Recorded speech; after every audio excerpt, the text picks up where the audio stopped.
Hi, welcome to our channel of IGNOU audiobooks, Indira Gandhi National Open University, School of Education, SOE, Master's Degree Programs, Master of Arts, Distance Education, MADE, First Year. MDE-418 Educational Communication Technologies. Block-1 Communication Technology, Basics. Unit 1, Introduction to Communication Technology. 1.0 Introduction. Communication is as old as human civilization. Early human beings used to communicate with fellow human beings for their survival. Although communication is a part of all living beings in some forms or others, it constitutes a vital process of social life of human beings. Right from childhood till the old age, the development of a human being largely depends upon the communication she is engaged in. Therefore, understanding the nature and process of communication has been of great interest to many disciplines such as linguistics, journalism, management, sciences, commerce, business studies, political science, psychology, technology and education. In distance education, communication plays a significant role as both distance learners and distance teachers communicate with each other using a variety of communication technology. The present unit will make an attempt to explain the concept of communication as a basic human process.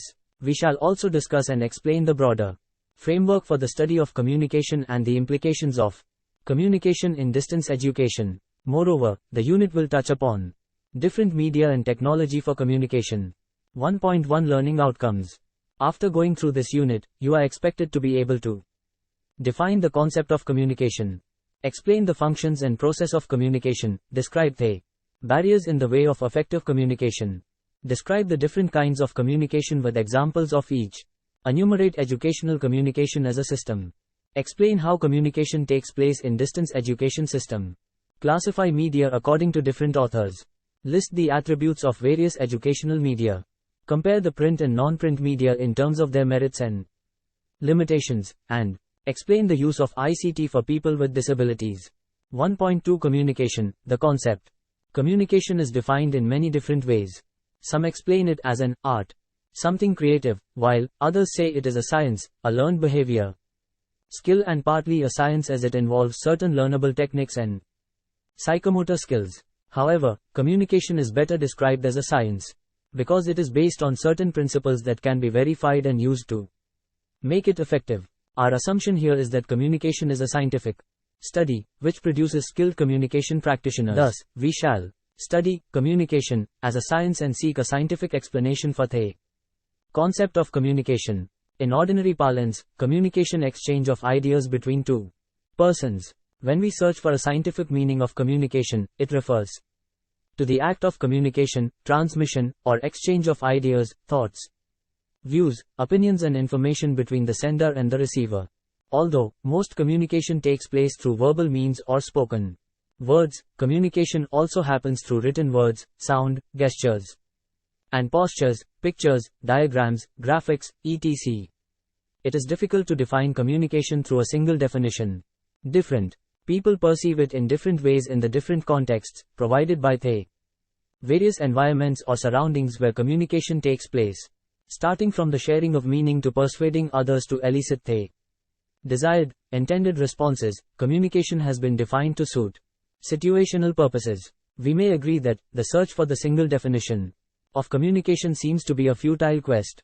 At best, we can define communication according to its components.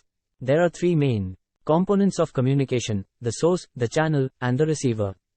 From the source's point of view, communication is essentially persuasion, i.e., to assure you as a communicator that your communication has taken place, or that the desired outcomes are achieved. From the receiver's point of view, communication is a process to elicit the desired responses.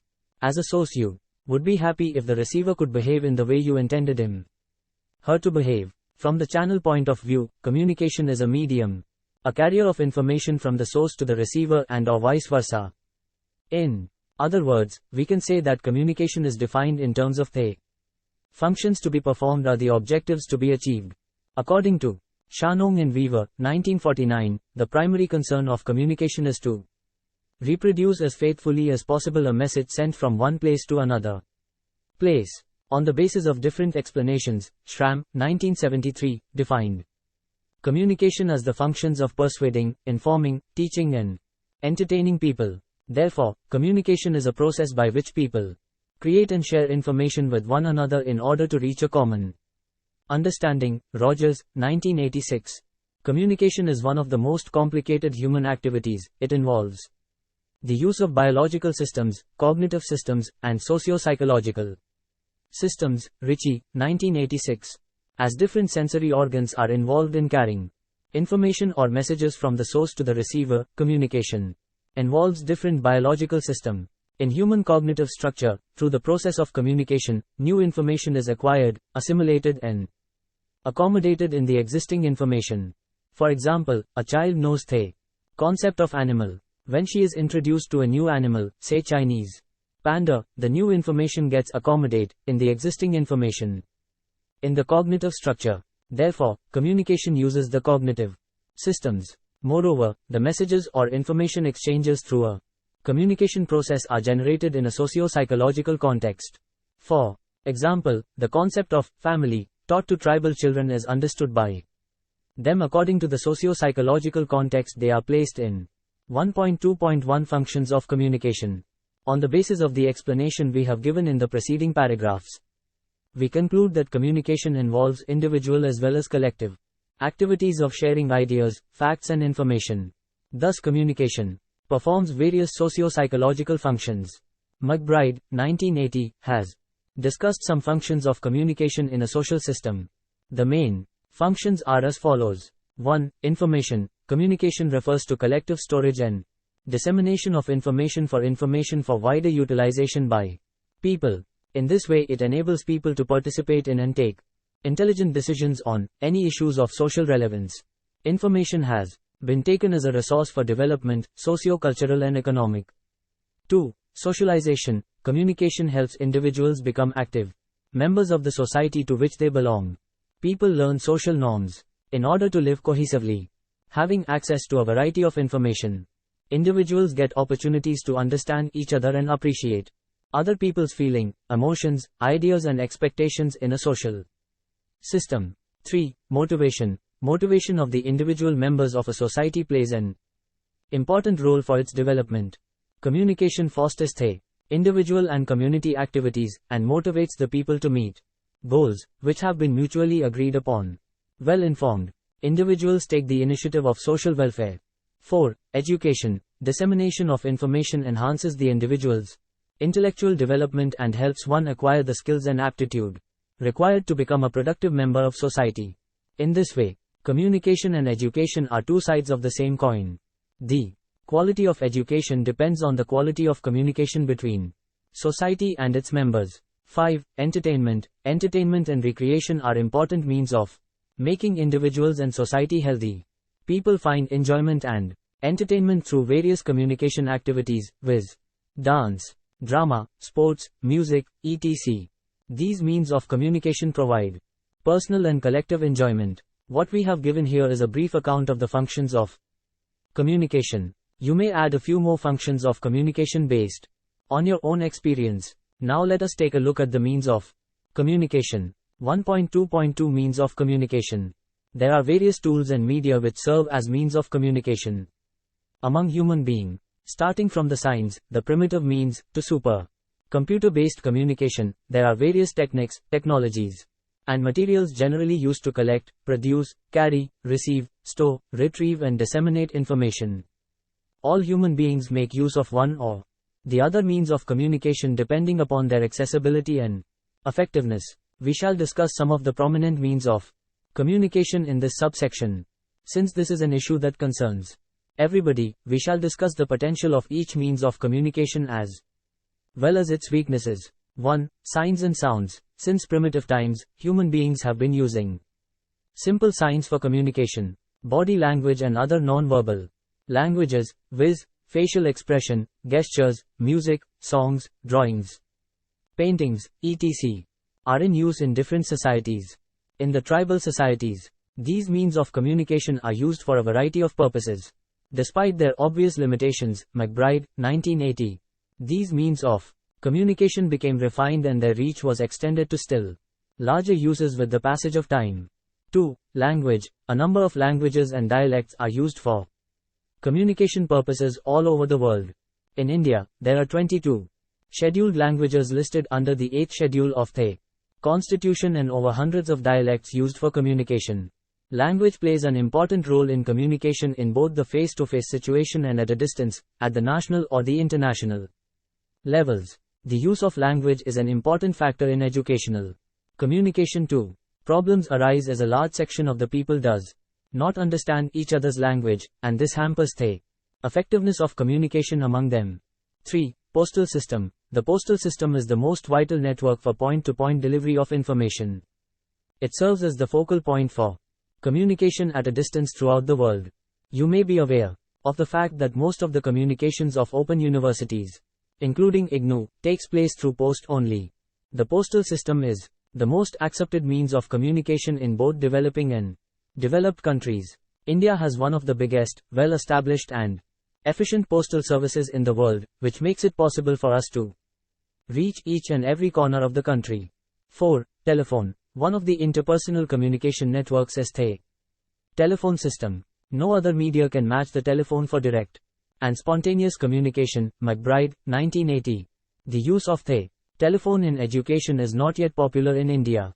The limited telephone network and the high costs, besides the lack of initiative on the part of the educators in the country, are the main handicaps in using the telephone extensively in distance education. The growth of telephone communication, however, has been quite rapid in our country in recent years, especially with the emergence and rapid proliferation of mobile telephony. As of April 2010, the total number of telephone subscribers in India was 638.05 million, including 601.22 million wireless and 36.83 million wireline connections, with an overall teledensity of 54.10%. 5. Mass media. The invention of the printing press and the radio waves has revolutionized the communication system throughout the world. These means have increased the reach and effectiveness of communication. Textbooks, newspapers, radio and television broadcasts have stepped into the area of mass education. By overcoming geographic barriers, broadcasting is successfully transmitting information to an unlimited audience. It crosses the boundaries of countries. The innovations in communication technology have opened new horizons for communication. 6. Satellites. The satellite-based communication has opened new horizons for the transmission of information over long distances. Satellites have brought the entire world together. One can transmit or receive information from any part of the world in no time at all. Many countries have their own communication satellites. The satellites so far launched by India are largely used for various domestic purposes. Besides the television and radio broadcasts, the Indian national satellites, INSAT, are capable of providing facilities for the meteorological data, telephone networking, remote sensing, etc. In 2004, India launched a dedicated satellite for education. 7. Computers. The computers are the most advanced and sophisticated means of communication. They are a force in education, as they perform a number of functions with complete efficiency. They have made communication more interactive and individualized, especially because of the email and the web. We will study more about these in Block 4. 1.2.3 Process of communication. Having discussed the concept, functions and means of communication, let us now discuss another important theme, the process of communication. The process of communication most widely accepted is that of Shannon and Weaver, 1949, which identifies 5 elements in the process, viz., the source, the receiver, the channel, a coding system and noise. The process of communication is the method by which a sender reaches a receiver with a message. There are basically 4 major steps involved in the communication process. A schematic representation of these steps is presented in Figure 1.1. Sender. The source, or sender, is the originator of a message, see figure. The communicator need not be a person, a memorandum, newspaper, professional journal, or organizational position such as the office of the principal, may be the source. The effectiveness of a message depends on the level of credibility that the receiver attributes to the sender. Idea. The sender must create an idea or choose a fact to communicate. The idea or fact is the content of the message. In other words, the source must have something to say before the content can be said. Encoding. The source initiates a message by encoding a thought, that is, organizing an idea into a series of symbols such as words or pictures that he or she feels will communicate the correct meaning to the intended receiver. The sender selects a particular medium because encoding must be done in relation to transmitting medium as well as the receiver's characteristics. A telegram, for instance, usually is worded differently from an office memo, and both are different from face-to-face conversation. Conceptual filters. The conceptual filters of the sender, that is, the person's particular psychological characteristics, also limit the encoding process. Communication skill, knowledge of the subject, and personality factors such as attitudes, values, interests, and motivational needs are traits or mental conditions that combine to limit, screen or filter what is encoded and the quality of the message. Transmitting. Transmitting transforms the encoded message into a signal and places it into a channel. The symbols that have been ordered inside a person's mind are placed into physical movement. Transmitting, therefore, involves the message, channel, and medium. Figure 1.1, Communication process. Look at the screen. Message. The message is the idea that an individual hopes to communicate to the intended receiver. The exact form of the message depends to a large extent on the channel and medium used to carry it. Channel. The channel is the routing pattern that the message has to follow. The idea becomes a physical reality in the channel as opposed to a psychological reality in the sender's mind. Medium. The medium is the carrier of the message. The content can be transmitted in a verbal oral medium as in direct face-to-face speech, or electronically via telephone, computer, radio or television. Similarly, the medium can be verbal written as in memos, letters, electronic mail, and newspapers. The transmission also can be made through non-verbal medium, as in body language or gestures, and symbolically with things that surround us such as office furnishings, clothes, etc. Receiver. Internal processes similar to those in the source also occur in the receiver. The physical stimulus is taken from the channel by the receiver's sensory organs, ordinarily the eyes and ears, and is sent to the mental decoder, where the receiver gives meaning to the message. If the listener is effective, the meaning is well understood.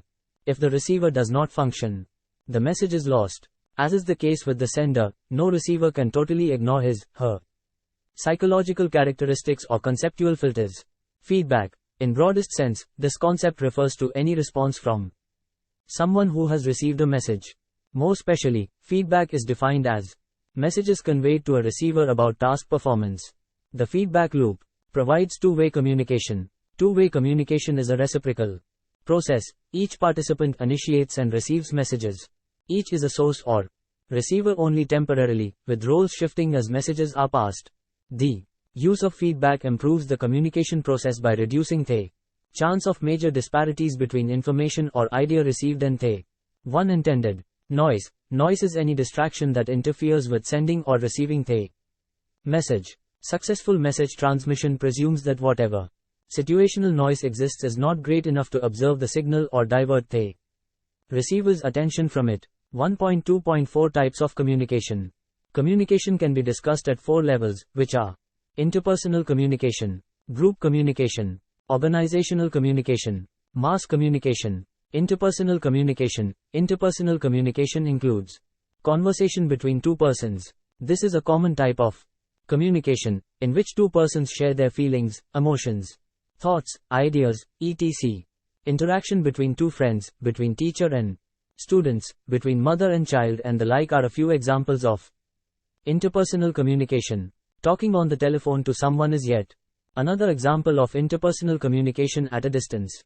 Group communication. In this type of communication, the members of a groups interact with each other. A group is a collectivity of people who have common interests. Discussions in a workshop, a seminar, or a family are examples of group communication. Group communication is used to take a collective decision on a problem, an issue, or a matter of common concern.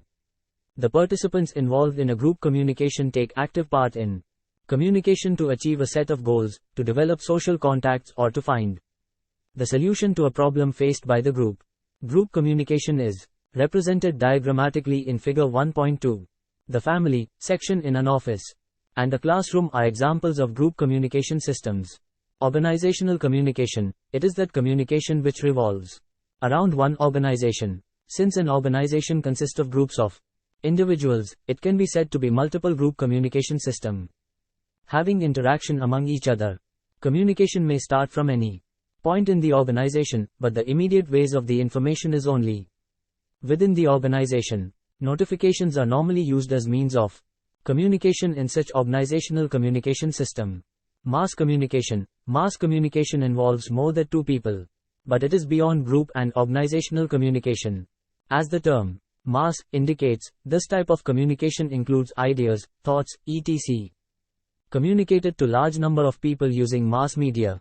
In mass communication we include face-to-face, as well as print and non-print communication. For example, the radio and television programs are broadcast to educate, inform or entertain a large number of people.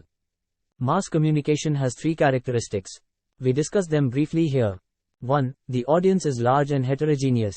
You know that radio and television, being mass communication media, have a large audience with different backgrounds, tastes, ages, occupations, etc. Both the illiterate and the literate can make use of these media. The newspapers, another mass medium, have a comparatively smaller audience. 2. The source is an institution or a group of people. For example, the Ministry of Information and Broadcasting, Government of India, is engaged in broadcasting television and radio programs all over the country. The Times of India Group is one of the private institutions engaged in printed mass communication in India. Similarly, IGNOU is engaged in creating and disseminating knowledge to a large number of students throughout the country, and it is an example of a mass education institution. 3. Some kind of mechanism is used to reproduce information. The mechanism could be the printing press, program production studio, transmitters, the TV and the radio receivers, the internet, World Wide Web, www, etc. 1.2.5 Barriers to communication. There are various stages through which a message has to pass through from the source to the receivers and vice versa. These cause a number of interruptions and distortions in the way of effective communication. Sellers, 1988, discusses two types of barriers that usually distort the flow of communication, and these are discussed below. Barriers caused by the senders and receivers. The act of communication is broken down by the senders and the receivers themselves. The reasons may be a lack of understanding between each other, poorly defined objectives, failure to comprehend the language used, etc., or both. The sender and the receiver may not be clear about what to communicate. The receiver may not perceive the message as intended by the source communicator. Similarly, defensiveness, permanency of attitude, situational misunderstanding, unfounded certainty, etc., are forces that can lessen the effectiveness of communication among the participants. The individual's background and experience also influences the effectiveness of communication. Personality characteristics, aptitude, attitude, interest, motivation, etc., can interrupt the smooth flow of information. Similarly, hidden distractors, such as tension, frustration, anxiety, etc., among students, can also lessen the effectiveness of educational communication. You, as a source, cannot force a student, as a receiver, to learn unless he or she is mentally ready to receive educational messages or has the necessary prerequisites and study skills to grasp it. At times, it is difficult to avoid barriers created by the source and the receiver. To overcome such barriers, we need to take special care at the stage of planning and developing the instructional materials. Use of different teaching arrangements, for instance, the print materials supported by the audio, video program, can be used to bypass or overcome some of the distracting barriers. The use of language that is understood easily by the sender and the receiver may facilitate sharing the content. As mentioned earlier, selection of the wrong medium may be disastrous for getting the message across.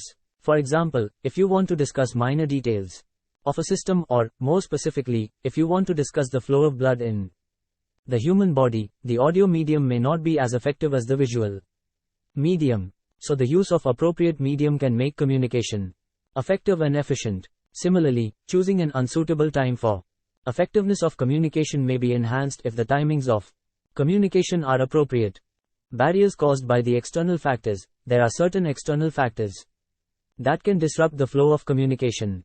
Any type of noise, such as physical noise caused by the plying of vehicles, the sound of a type, write, conflicting messages, poor printing impressions, poor reception of the sender and the receiver. One of the barriers of effective communication is indifferent behavior and lack of sufficient motivation, of course, due to some internal or external factors on the part of the receivers.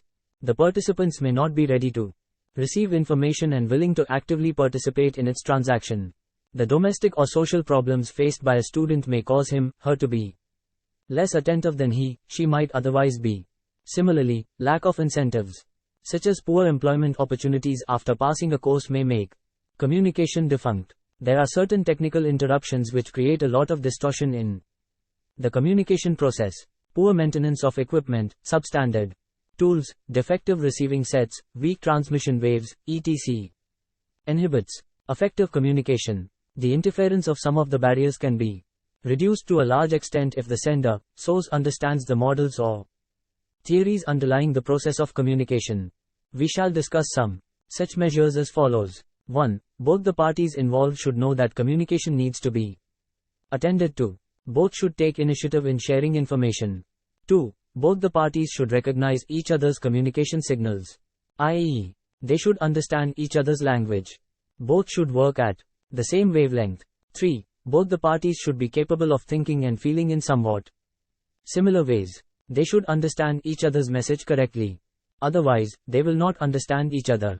4. Both the parties should engage jointly in a purposeful communication act. Comprehension of message is not enough in itself.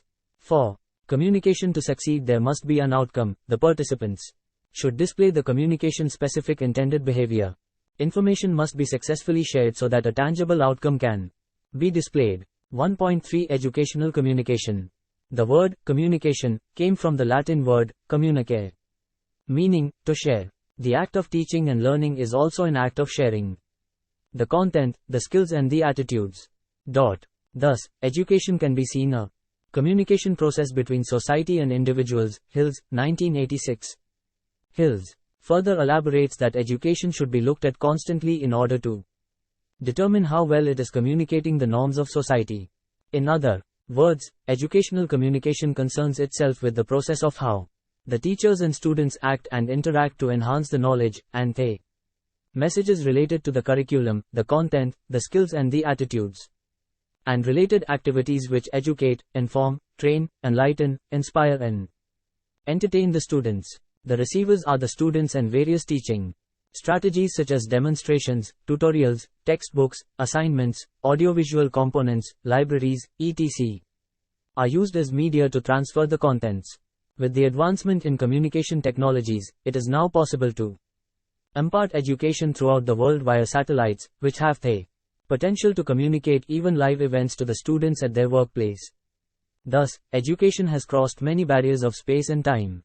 As a consequence, the methods of teaching and learning have also changed. Technologies such as computers, videotapes, video discs, teletexts, communication satellites and teleconferencing services have stepped in to improve the nature of educational communication. These technologies have made the teaching-learning process more lively and interactive. They have enhanced the pace of learning and also improved the means of retention and retrieval of information. Interestingly, Hills, 1986, regards the computer as man's fourth brain, taking its place alongside the other three, cerebrum, optic lobes and cerebellum. Let us take the example of the Shannon and Weaver, 1949, model of communication, and discuss its application to educational communication. In this model, the source of information is the teacher or the educational institution, i.e., the agency which intends to transmit knowledge, skills, values and culture to the future generations. The teachers supply and manage information in a way so as to make it understood by the students. The teachers make their ideas visible by coding them in a series of symbols in the form of spoken or written words, as there are various channels of communication used in education these days. The main question in selecting the appropriate channel of communication is whether it clearly and accurately communicates with the students as desired by the source, the teacher or educational institution. The teachers have a variety of audiovisual media, viz., broadcast, audio, video, cassettes, computers, teletext, teleconferencing, etc., which can be exploited to achieve the desired objectives at a faster pace and for larger student bodies. The important point is that information should reach the students without any distortion. There are many sources of noise, which can reduce the effectiveness of the teaching and learning process. The interruptions, noise, in the way of communication should be removed. The biggest potential source of noise in distance education is the reading material that constitutes the master medium. The reading materials need to be prepared with clear objectives, to be written in simple language and be presented in a logical sequence. The materials should be self-explanatory, self-directed, self-contained and self-evaluating. As mentioned earlier, the students should receive the information that is intended by the teacher or distance education institution. For this, they should possess the minimum prerequisite of knowledge and skills to comprehend the message, undertake notes, answer the self-assessment questions and work on the prior knowledge possessed by the students. In other words, the course materials should be based on the background or prerequisite knowledge of the target students. Feedback plays an important role in improving the quality of the course materials and achieving the desired objectives. The teacher should get information about how her materials, units, audio or video programs are being received and assimilated by the students. Such information will make communication more effective and will eliminate errors in decoding and the problems caused by noise in the entire teaching, learning process. On the other hand, the students should also get feedback on their progress of comprehension of the content discussed. Feedback about their performance will motivate the students to draw more from the learning materials. Tiffin and Rajasingham, 1995, discusses education as a communication system, which is purposive, receives certain inputs like students, teachers, knowledge, problem, and processes them at different communication levels, so that the learners become knowledgeable to apply learned skills and knowledge to given problems. Education as a communication system also shares the characteristics of an open system, viz. Negative entropy, feedback, steady state, differentiation, equifinality, teleology and hierarchy. Let us discuss these concepts in order to understand and apply them to distance education. 1. Negative entropy. Open systems resist the trend towards disorder and more towards increased organization. For this purpose, they depend on feedback system and the environmental suprasystem. 2. Feedback. Feedback is a special input about the system and its environmental conditions, and about its functioning. This enables the system to take corrective steps to adjust its malfunctioning, if there is any. 3. Steady state. It is a condition of dynamic equilibrium, in which the system maintains its structure as stable, despite fluctuation in environmental condition. 4. Differentiation. Open systems not only adapt to changing environment, but also move in the direction of higher level of organization or growth. Growth leads to differentiation of functions and to specialization. 5. Equifinality. It is the ability of open systems to reach a given state or condition by several different paths. Because of their inherent resilience and capability to adjust in changing environmental, open systems arrive at a given desired state through various alternative methods. 6. Teleology. It is a characteristic of open system that indicates the purposefulness of the system and works according to its objectives. 7. Hierarchy. Open systems are hierarchical, that is, they are both independent framework consisting of a number of integral lower-level subsystems, and each one is a dependent member of the higher-level system. All these characteristics can be easily applied to education as a communication system. Figure 1.3 depicts distance education as a communication system having the characters of an open system. Processing at different fractal levels in the figure indicates the communication types. Support subsystem in distance education includes study center, regional center, material distribution system, etc. The control subsystem includes the instructional design, ID, and administrative subsystem that looks after the system in general. 1.3.1 Communication in distance education. Distance education, as you know, is an act of sharing content and learning experiences with students at a distance through a wide range of communication technologies. In distance education, the act of communication is performed through self-directed learning by arranging various teaching learning environments. A distance teacher, unlike a face-to-face teacher, communicates with the students through different communication media. These communication media include self-learning, print materials, face-to-face counseling or tutorials, assignments, audio-video program, telecast, broadcast, interactive radio counseling, IRC. teleconferencing, email, CD-ROMs, internet, computer conferencing, mobile etc. The communication process in distance education system is depicted in the figure 1.4. Figure 1.4, communication in distance education. Look at the screen. Print material is the principal medium of communicating learning experiences to the distance learners. Print materials in the form of self-learning units should be self-explanatory, self-directed, self-contained, self-motivating and self-evaluating. The introduction to the units should be motivating and provide a bridge between the information existing in the learners and the new information to be acquired by the learners. The materials need to be written in simple language. There should not be any use of ambiguous terminologies, double negatives and passive voice in the materials. Illustrations, examples, diagrams and cartoons need to be provided to strengthen the understanding of the materials. Materials should be presented on a logical and sequential manner. All these aspects are very important for the optimum communication through print materials. But sometimes, the course writers do not write the materials as per the specifications given to them. They may use difficult language, do not illustrate concepts with examples, do not support their presentations with diagrams or provide complicated diagrams. All these contribute to poor communication between the learners and the teachers.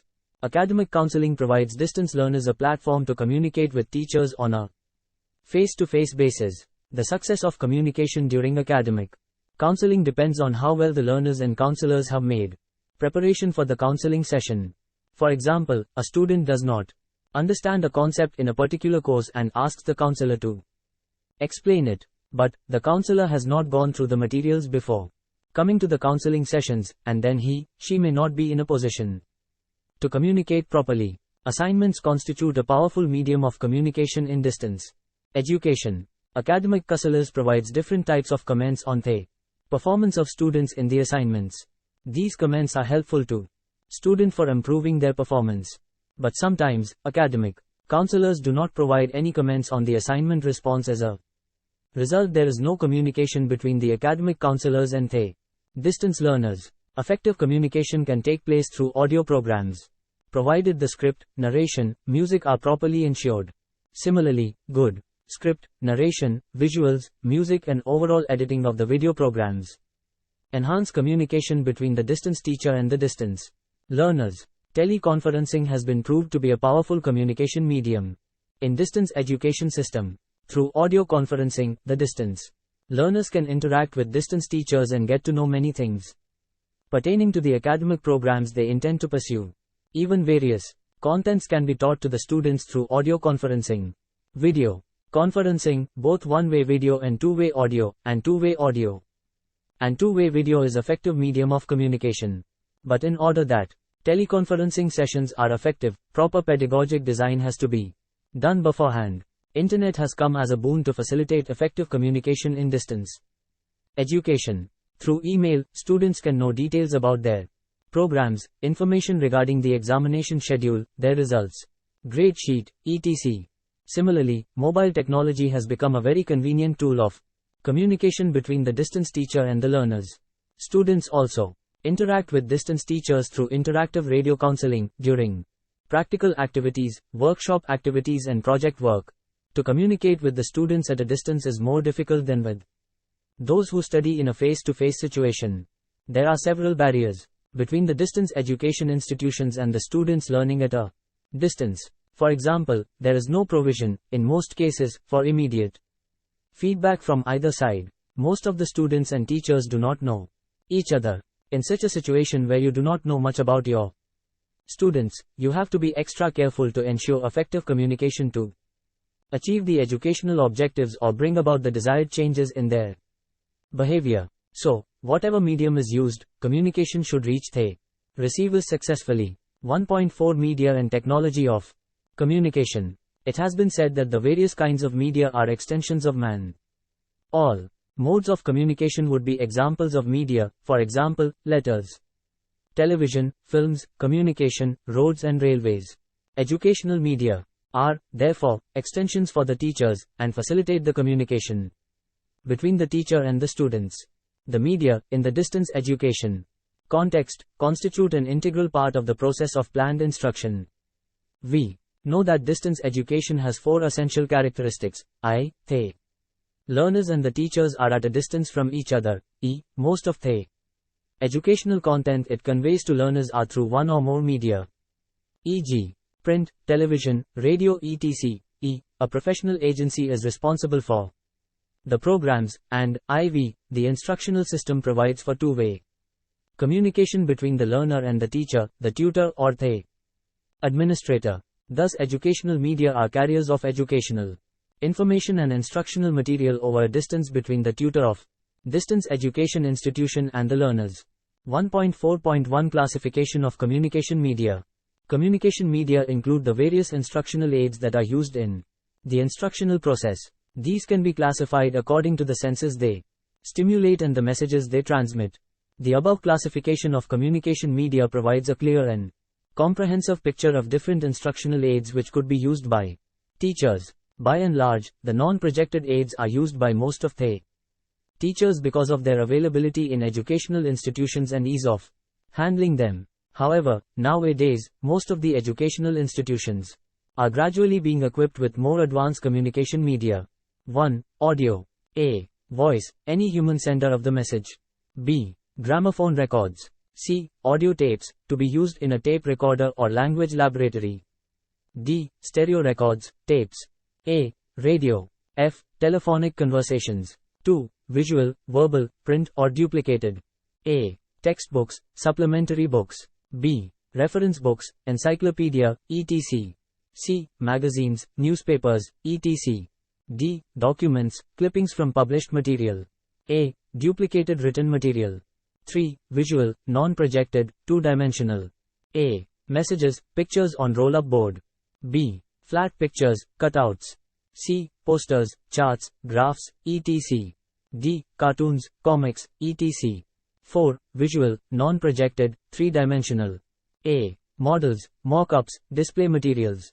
B. Diagrams. C. Globes or maps, three-dimensional. D. Specimens, animate or inanimate. A. Puppets. 5. Visual, projected still. A. Slides. B. Film strips. C. Overhead transparencies. D. Micro-image system, microfilm, microcard, microfiche. 6. Audiovisual, projected motion. A. Film. B. Television. C. Closed-circuit television. D. Videocassettes. 7. Multimedia packages, for more than one sense. A. Slide plus tape plus workbook. B. Slide plus tape plus workbook. C. Radio plus slide or posters, radio vision. D. Film plus posters plus workbook, print materials. A. Television plus workbook, print materials. F. Any of the above plus group discussion.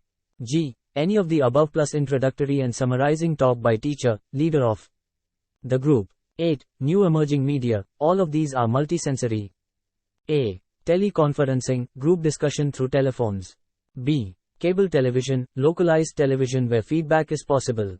C. Satellite television, communication satellites. D. Computer networking.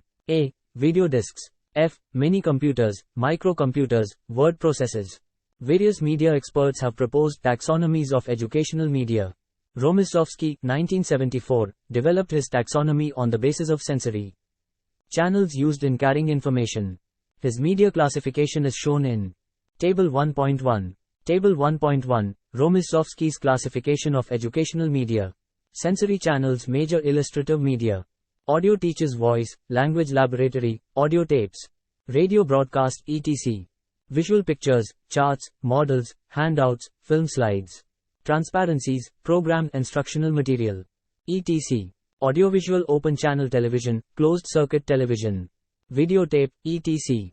Tactile working models, simulated devices, adaptive teaching machines etc.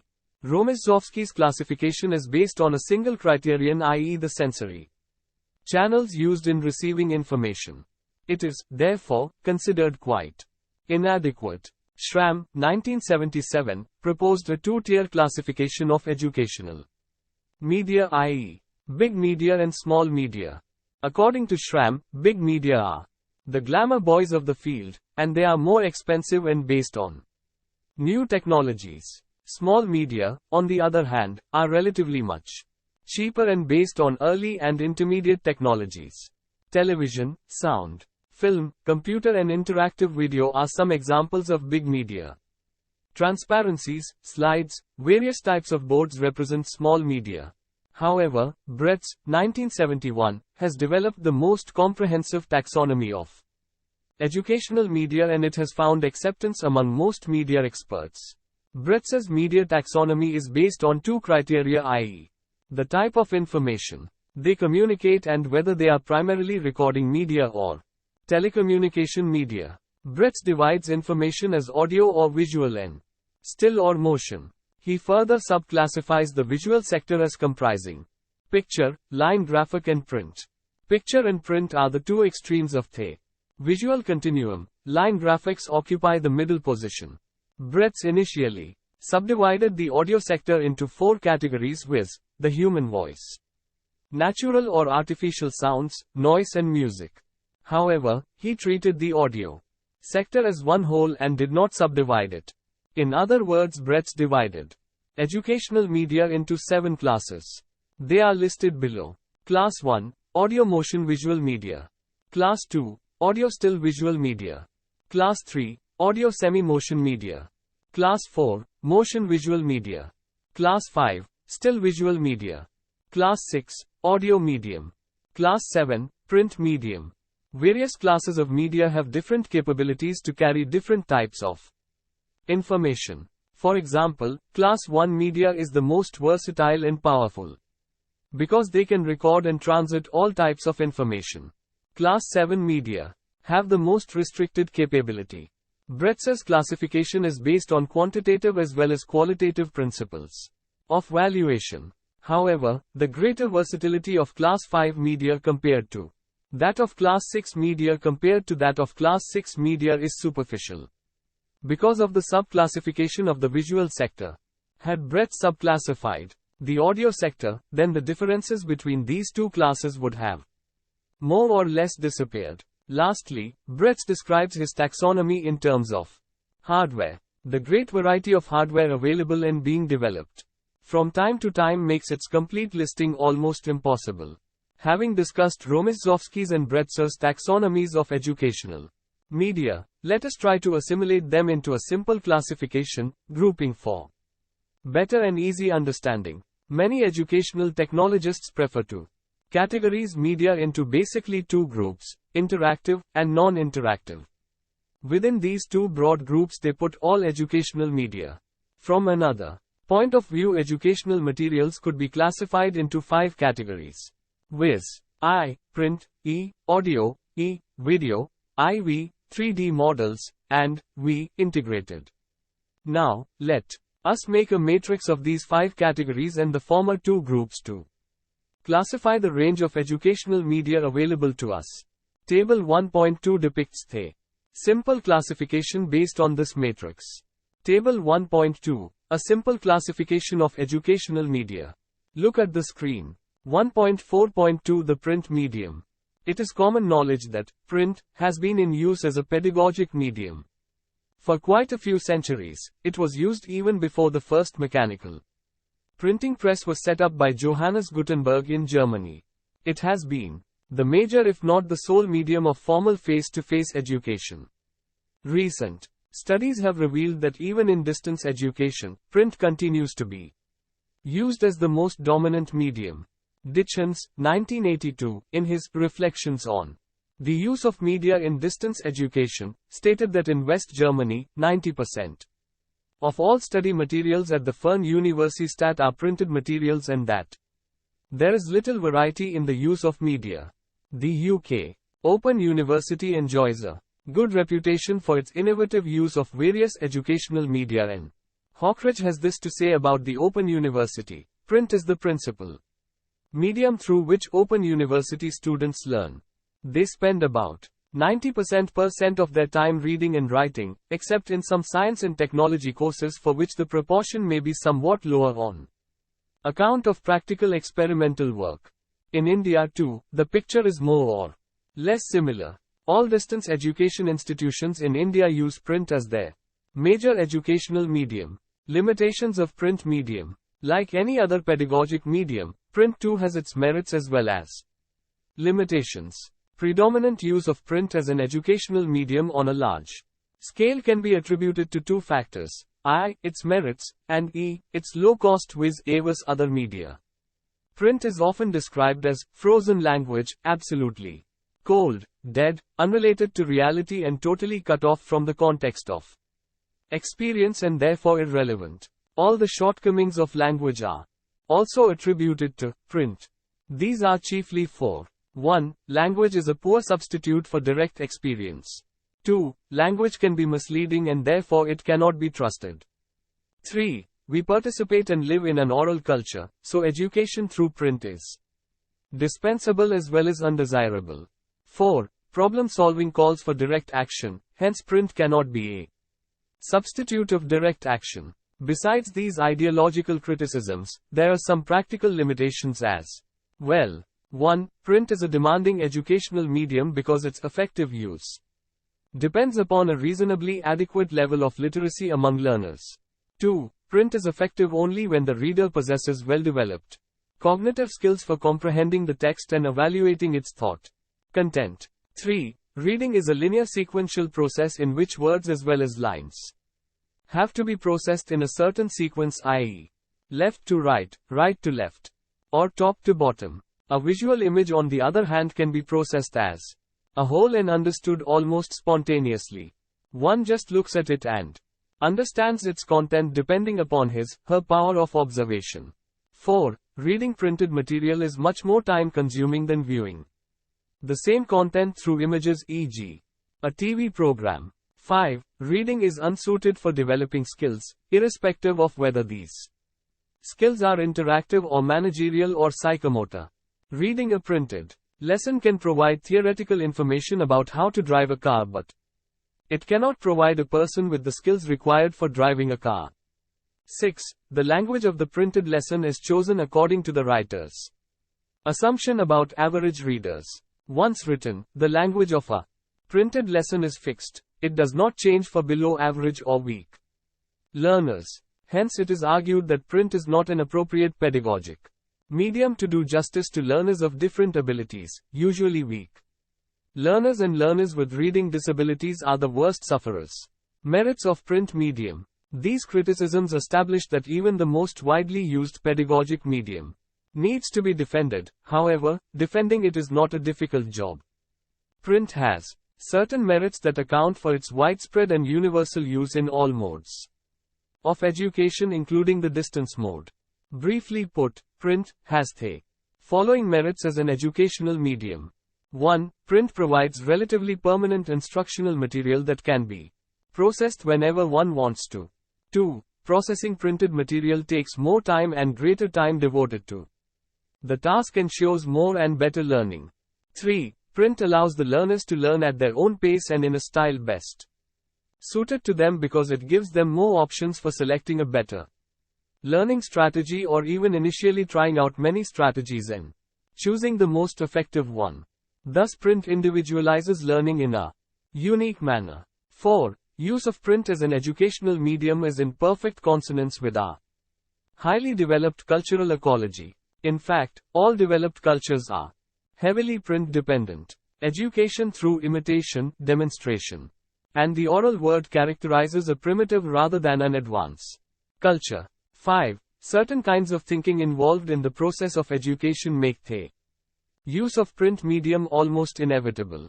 Defining, qualifying logical constraints, elaborating or sequencing complex reasoning necessitates the use of print. 6. Abstract thinking involves the use of symbol systems and therefore print is uniquely suited to abstract thinking. As we move away from concrete of learning, use of language becomes indispensable and print assumes special importance. 7. Print remains the cheapest educational medium to use even today. It scores over almost all other media in terms of cost, portability and freedom from dependence on any hardware for its users. Thus we can conclude that like all other educational media, print has its strengths as well as weaknesses. Print is exceptionally useful for developing understanding of complex concepts and processes, developing basic learning skills of reading and writing that help a learner become more and more autonomous, and helping learners to take stock of their learning through interpolated questions, as is being done through self-check questions in these lessons. This enables the learners to review their learning and structure it properly by establishing linkages with preceding portions or lessons. In fact, we would do well to remember that even the big media such as computer and television technologies use print, even if very briefly. Notwithstanding the merits of print medium, our focus in this unit is on non-print media as such. So, let's discuss these in the next subsection. 1.4.3 The non-print media. The non-print media are loosely called the electronic media as well, but certain non-print media are not at all electronic, e.g., 3D models and home experiment kits. However, most of these are electronic based and they can, therefore, demolish distance in a unique manner. Let us first examine some of the merits that non-print media have in the context of distance education. 1. Greater delivery capabilities. The non-print media, especially those in the electronic category, can simultaneously reach learners at different places and also give them a feeling of belonging, of being members of a large organization, and thereby take care of their feeling of isolation, and the feeling that just because teachers do not teach them in face-to-face situations, they do not matter to the system. 2. A supplement to the master medium. We know the most the institutions use print as their principal or master medium.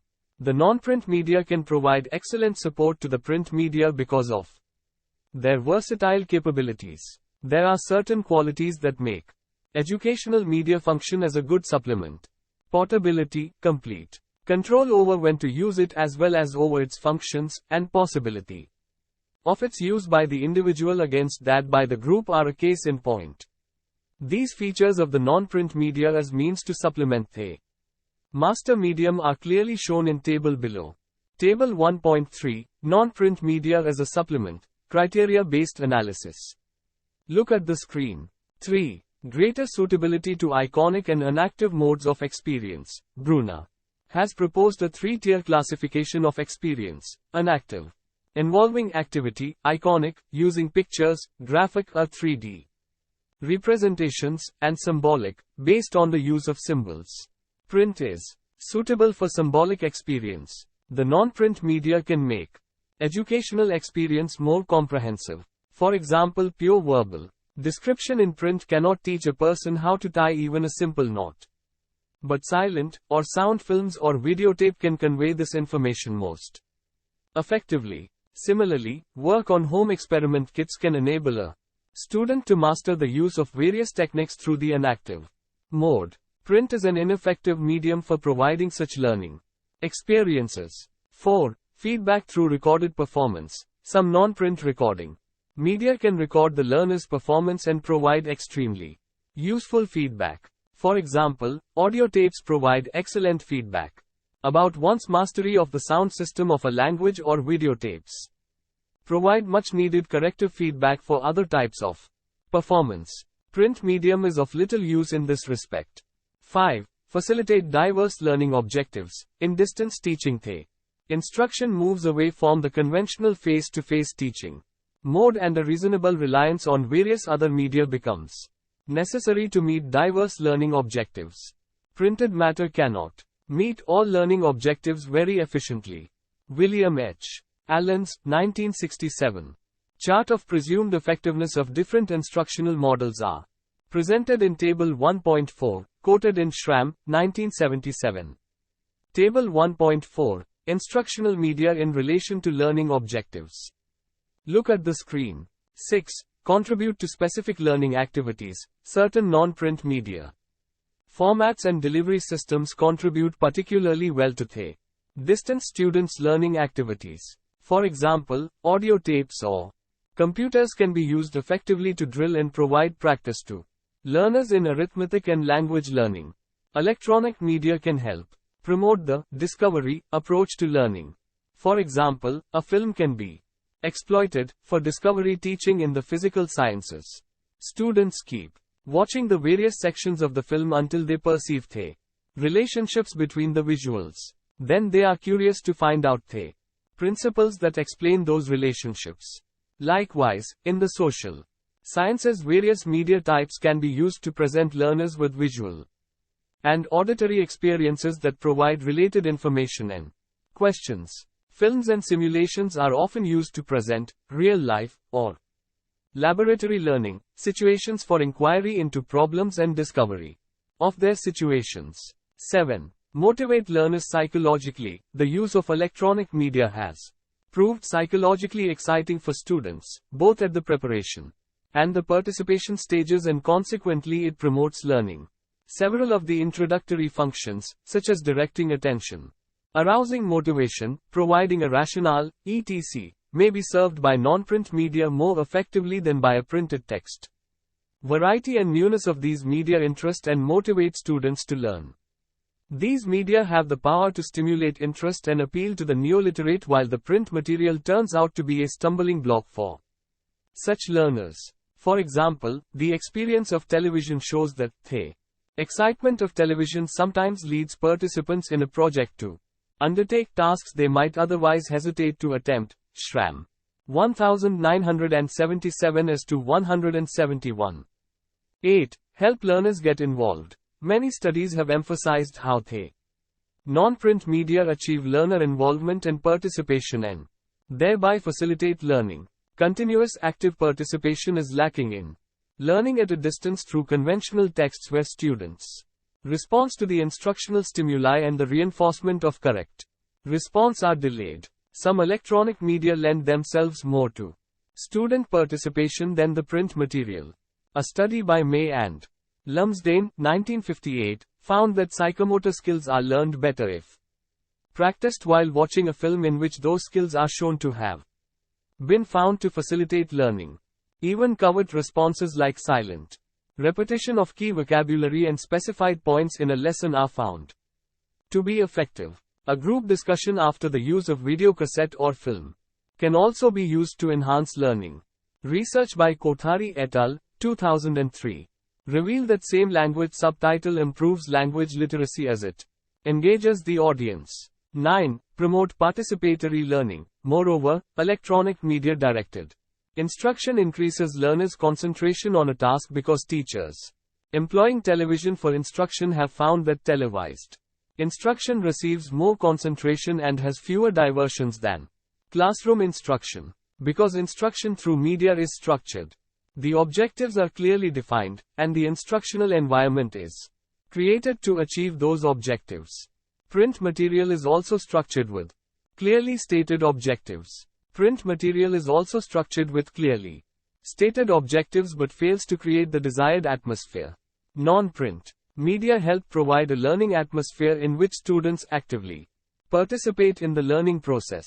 10. Accommodate individual needs. Non-print media have the flexibility of accommodating individual needs and interests, especially through computers. The emergence of technological advances has coincided very well with the increasing awareness of individualized instruction.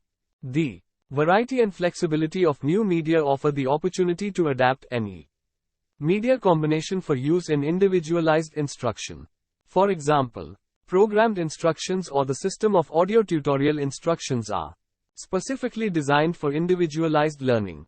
Audio tutorial relies on audio recording to individually guide students' learning activities. Through individualized instruction, it is possible to treat groups of students to suit the common characteristics they exhibit.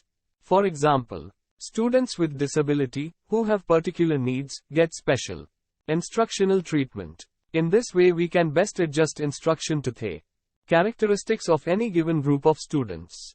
Adjusting instruction to these special groups requires a heavy reliance on technically developed media and materials and the appropriate selection of those materials to meet the specific needs. 11. Help learners monitor the information input. Some technological devices like audiocassettes and videocassettes allow the learners the freedom to choose how much information they would like to be exposed to. They also allow the freedom to listen to and/or view the whole part of an information pack as many times as they would like to.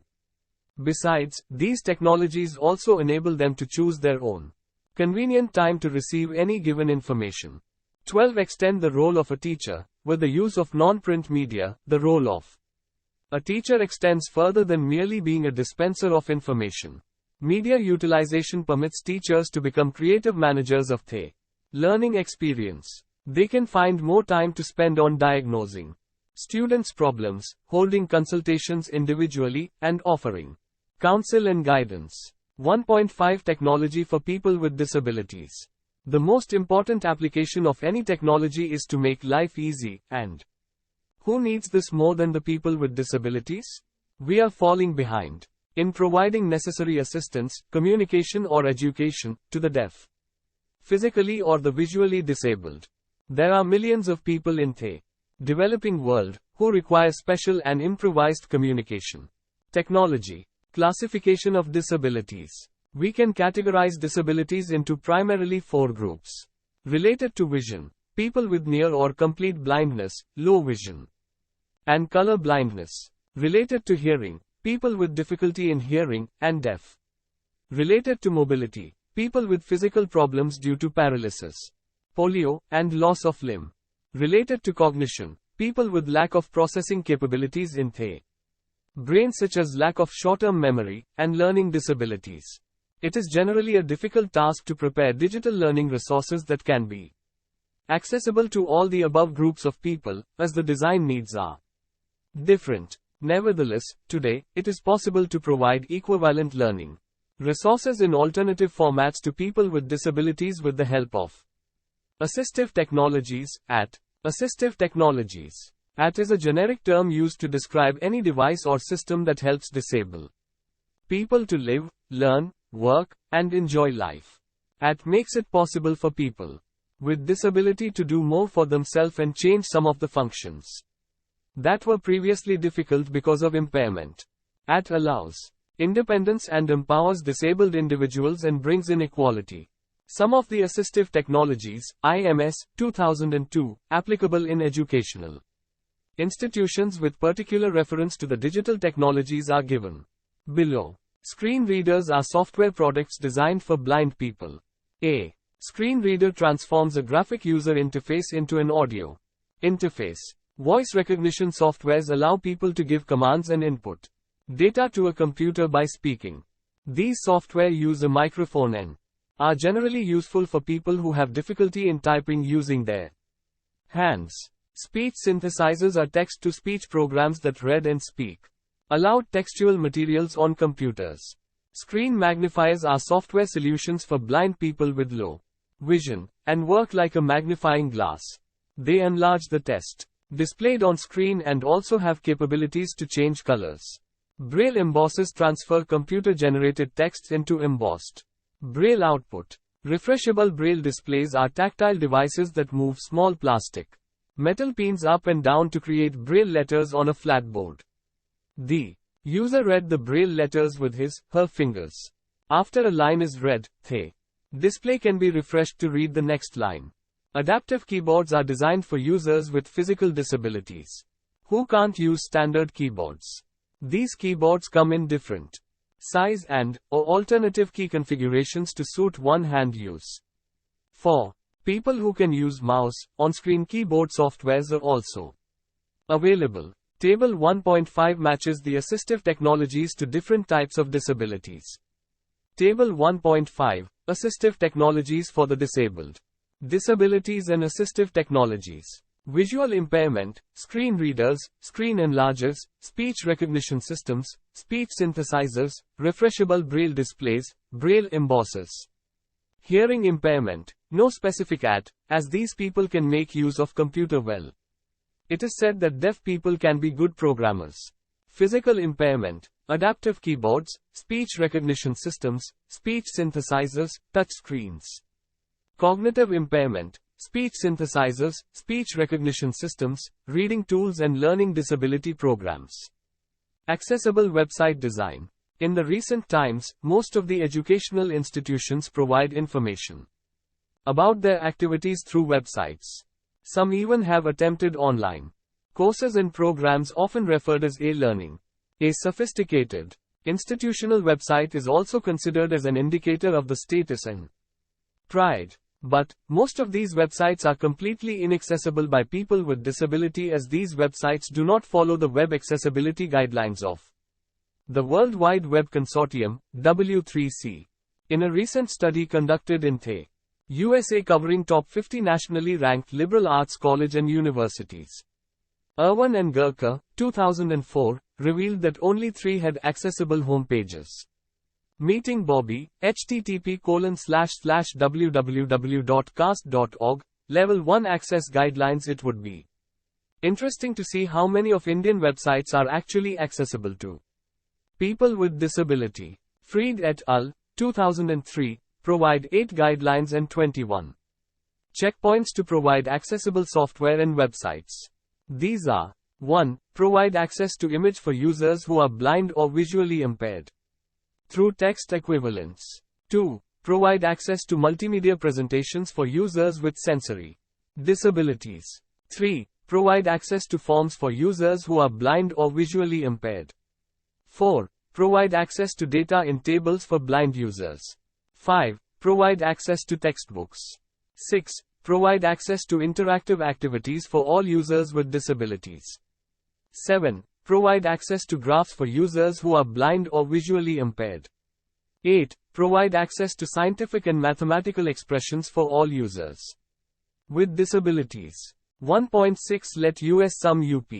Communication, as a scholarly field of study, is a science that produces skilled communication practitioners. It deals with the process of informing, motivating, teaching and entertaining people. It also involves creating and disseminating information, facts, ideas and feelings to its users. In this unit, we discussed that communication has manifold functions, of which the main ones include informing, persuading, sharing, socializing, motivating, educating and entertaining people. These functions are carried out by various means of communication: signs, words, written language, postal services, the telephone, the radio, the television, the computers, etc. There are 6 components of communication: I, the source and receiver; E, the channel; E, the symbol of code; IV, the noise; V, the feedback; and V, the context in which communication takes place.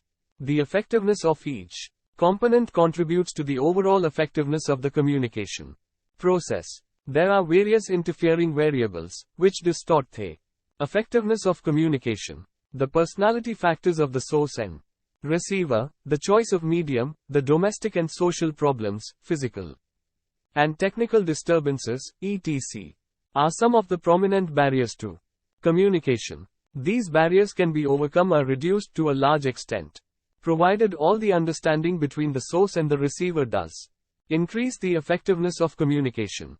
We also discussed education as a communication process, and identified the media used in communication in distance education. We discussed the merits of non-print media at length to emphasize the advantages of various media and technologies used for teaching and learning. We also highlighted the need for accessible design of learning materials and resources to enable people with disabilities to have equal opportunity in learning. Thank you. Subscribe to our channel for more updates, and we will see you with the next chapter.